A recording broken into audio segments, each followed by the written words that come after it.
From entrepreneurship to the state's bioeconomy to transportation infrastructure, those were just a few of the topics discussed at the annual Ag and Economic Development Summit this past week. NTV's Taylor Leverett reports. Ag and economic development go hand in hand. Another piece to that equation is sustainability.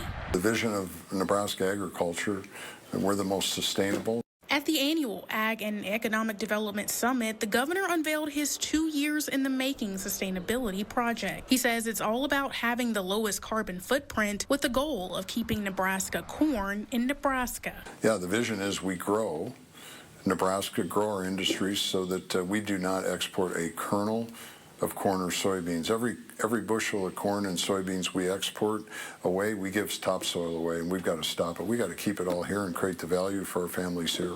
Along with the governor's efforts are those of the Department of Transportation. Director Vicki Kramer gave an update on the state's progress with the long-delayed 600-mile expressway project. Highway 81 is left, segments of 77 and segments of 75. Kramer said, like many job sectors, the Department of Transportation is also facing workforce challenges in terms of staff, but are on the mend.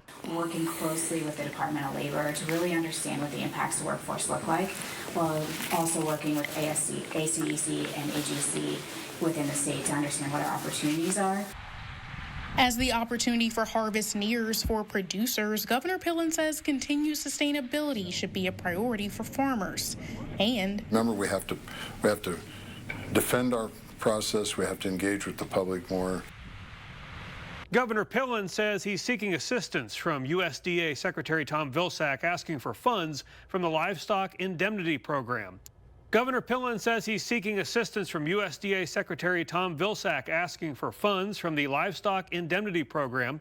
It would provide benefits to some livestock producers in Nebraska after the deaths of a large number of cattle brought on by July's heat wave, with excessive heat up to 110 degrees in parts of the state. Pillen says between the heat and the humidity and no wind, it was too much for the cattle. He is asking for the same adjustment that was given to cattle owners in North Dakota after the 2022 blizzard.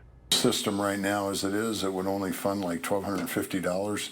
These critters were worth $3,000, and 75% of that's $2,200. So that's the expectation. We're gonna be pretty ornery until we get that answer.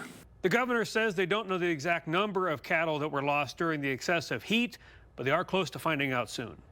But let's just say that we know of areas where the air movement, the number of really heavy animals that some lost up to 15% of their herd that day, which is stifling.